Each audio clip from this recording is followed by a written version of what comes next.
Well, it's a good house tonight. What would you say? Full? 3/4? Half. Half? No, it's 3/4 at least. No. Half, if that. Not on opening night. It's never only half full on opening night. There's a whole empty section over there, another one over there, 2 or 3 rows at the back are empty. I'd say it's less than half.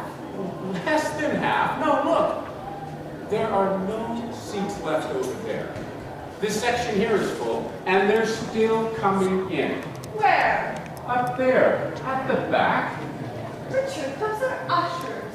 They are not. They've got flashlights. They could be mechanics. We don't know. So what would you say? Half? 3/4? Maybe half. Oh, at least half. Probably 3/4.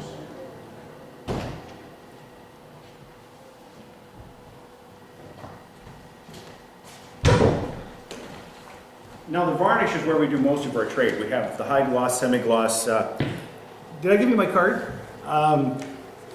You know, there's some of the great men of our time used to do restore furniture for their, you know, to relax themselves. Confucius, Einstein, Jerry Lewis. Here's my card. Jack over here. Oh, there she is.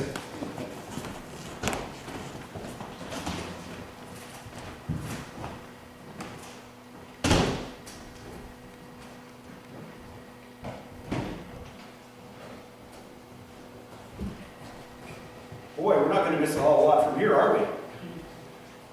Are you okay? Thanks a lot. What was that for? What? What did you just give him? I gave him a couple of bucks. What for? A tip. He showed me to my seat. Well, Jackie, don't tip the ushers. Why not? I thought you said this was a respectable place. Well, it is, but the people that work here because they love the theater. They don't care about money. You'd only be insulting them. All right, I'll get it back in intermission. Interval. Huh? They don't call it an intermission in theater. They call it an interval. Why? What's wrong with intermission? I guess intermission would imply you could get popcorn. So? So you can't get popcorn here. God, it's like... Oh, well, what about that finger food crap? Isn't that the same thing? No, that finger food crap is for intervals. Popcorn's for intermission. God, it's like a whole different world, isn't it? Who's this Libby Kuzniak? Who? Libby Kuzniak, the girl playing Missy Gal. I've never heard of her. Oh, she's new. Just out of theater school. A little inexperienced, perhaps, but very eager Eager to what? to perform. Yes, I'll bet she is. Well, that's the most important thing, you know, eagerness. You can have all the talent in the world, but if you're not eager, if you're not driven, then it's wasted. And who's driving her? It's not who, it's what. It's her desire to act. So how come you've never mentioned her before? Miss Kuzniak, you've never mentioned her before. There was no reason to. Well, I think her name would have come up sometime. You have been working together for the past few weeks, haven't you? Yes, I have. And you haven't once mentioned her. No, I guess I haven't. Well, you don't find that strange? Not entirely precious, no. You never mentioned Isabel Windsor either until I found her leotard in the back seat of my car. That didn't even belong to Isabel. That belonged to Kenneth Lowry in costuming. Isabel had only borrowed it, and I was merely returning it for her. Oh, hello, Philip. Good of you to come. Who's that? Philip Enderby. The director? Director. The man couldn't direct sex in a brothel. I wonder where the critics are. Where are you hiding, you endomorphic residue? Ah, there's one. Graham Sills. Nice of you to dress Graham. Looks like he just came from a barbecue. So do you think there'll be any nude scenes in this? Well, I mean, I'm just wondering, I mean, since this clothes and all. Ah, yes, William Gallagher. I knew he wouldn't pass up a chance to rattle my cage. He's never given me a good review, you know. Never. Not even for Joliet's Journey, my finest piece of work. Do you know what he said? The direction was uncharted. Uncharted indeed. I was directing a play, not searching for the bloody Northwest Passage. Misanthrope! Richard, please. The man is only doing his job. His job? I have rinsed more honorable life forms off my bathroom tile. Why do you let them get to you then? I don't even read their damn reviews. You read them all the time. I scan them. You can't read the things, they're unintelligible. So is this a comedy? Oh, I don't think so. It was written by a Canadian. Well, I don't know what the hell this title is about. Whisper on the Wind. What the hell does that mean?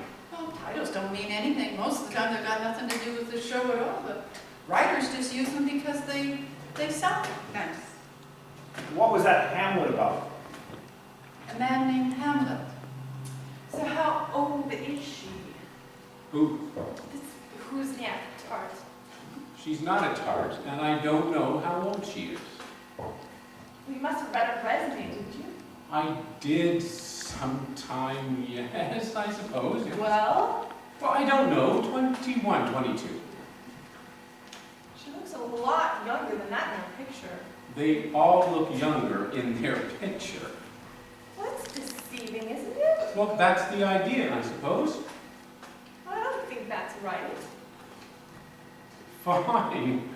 I'll put the word out first thing in the morning that you're opposed to it. If they know what's good for them, they'll have it rectified by day's end. You don't need to get sarcastic, Richard.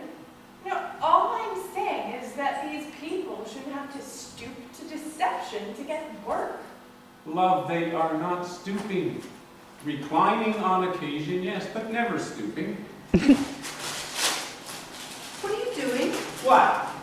Where did you Oh, get sorry, do you want one? Where did you get those? I went across the street to the store. Well, put them away. Why? Well, you're not allowed to have food in the auditorium. Besides, the price these people are paying for the tickets, the last thing they want to do is listen to somebody crinkling their chip bag. For the price these people are paying for tickets, they should have a buffet set up in here. So what did Michael Price have to say? Nothing of any importance. Well, he must have said something. Well, he's looking for work, as usual. Well, Well, what? are you going to give him any? I've got nothing for him. I thought the two of you used to be good friends. You used to work together all the time. Times change. It was even rumored that the two of you were lovers. That's only because we fought so much. Well, were you? No, dearest, we were not. You know, I don't know if you've noticed or not, but I've been making love to you for the past 5 years or so. Mightn't that give you the notion that I'm attracted to women? Or the facsimile thereof? You're right. I hadn't noticed. So, how did you like your anniversary gift? I liked it very much. You sure? Yeah. I really liked it. I mean, I've never had a pair of satin pajamas before. Well, I thought it might be a nice change, you know, from what you normally wear. What's the matter? You don't like the sweatpants? No, I like them fine. I just thought the pajamas would be more appropriate, you know. But you do like them, don't you? Oh, I love them, really. I mean, I just hope I don't keep sliding out of bed. At least with the sweatpants, I have a little traction. Oh, for heaven's sakes, Jack. If you're only sleeping, you're not hauling freight. If you don't like them, just tell me and I'll take them back. I like them, really. Fine. So how did you like your present? I liked it. You don't sound like you liked it. Just don't know what I'm going to do with 2 gallons of wood stain. That's all. I told you I'm building a deck next summer, and you'll be able to use it all on that thing.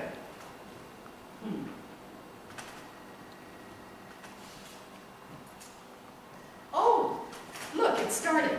Well, this is it. A kiss for luck. Scylla? Sorry, I thought you were talking to Michael.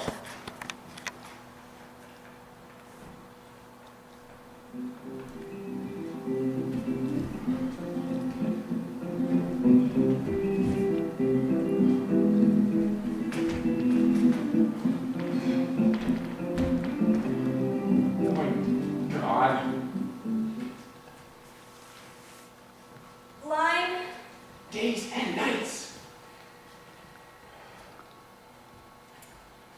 Days and nights on our old farm ain't never been easy. There've been times when I thought that my sweat and old daddy's sweat was just like the sweat in the sun. As fast as you can wipe it off, it comes back again. Sweating first thing in the morning, sweating through lunch, sweating through the scorch of the afternoon, sweating through dinner time, and even sweating our beds when the sun ain't nowhere to be found. Sweating, sweating, sweating. Is it hot in here or is it me? Shh. And then, when Mama went to the heavenly beyond, old Daddy and I took to sweating even more. Me, pulling my load and Mama's, and old Daddy spending days under the hot sun trying to loose this here tree stump from the firm grip of the Lord's earth. She's a lot prettier in her picture. Looks like it's been airbrushed to death. Do you mind? That was the last thing that Mom had asked old Daddy to do, was get rid of this dead old eyesore so she could plant herself a garden. Garden filled with growing things. But now, Mama's gone, old Daddy's got it set in his mind that if it's the last thing he does on this earth, he's gonna plant that garden himself. From Mama. 2 years he's been at it. 2 years of chopping and cutting, cutting and chopping, doing one last chore for the woman he treasured, the woman he feels so lost without. Oh, sorry. Missy Gal. Oh, morning, old Daddy. I'm getting my beer. Sit down. Old Daddy, what would you say if I told you I was thinking of leaving this here farm and heading out to seek my work in more civilized surroundings? Wouldn't be talking about the city now, would you, Missy Gal? I would. Well, that don't beat all. The young man fixing to run off to the city. I'm glad your mommy alive to hear you talking like this. Now, don't you go tarring me with the guilt of my mama, old Daddy. You know as well as I do if Mama had a mind of her own, she would have been living in the city herself. That ain't true, Missy Gal. Your mama was a farmer woman through and through. Closest she ever got to the city was listening to Reverend Gilly Thurman on the radio. Yeah, every Sunday night, me and her hunker down beside the Westinghouse, listening to Reverend Gilly Thurman out of St. Paul. Westinghouse, don't they make toasters? He'd be, oh my, that Reverend Gilly was sure something. Why would they hunker down beside a toaster? Well, maybe they make radios too now, please.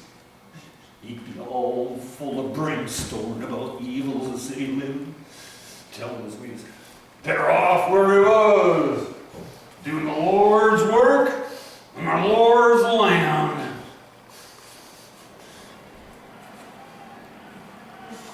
Reap what you sow! He used to tell us, you reap what you sow! What the devil is that? Do you hear that? You sort of respected lifestyle. Respect is what you reap. You sow transgression, and you get transgressed upon. What is that? I can almost hear the Reverend's voice now. You know what he's saying? He's saying, Fight! Fight! What? Give me that! Jeez. now, I don't want to hear no more of this leaving talk. Neither one of us is going nowhere, not as long as I got a brick left in me. Now, I gotta get to work. This old stumbleman's got some powerful scuffling ahead of us. For God's sakes, put it down, you lummox! Put it down! Been nigh on 2 years, and this stubborn old thing ain't giving an inch. Put it down, for heaven's sakes! Thank you! Well, come on, Libby. Come on! This stubborn old thing ain't giving an inch. Oh my God! What's wrong? She's Dried.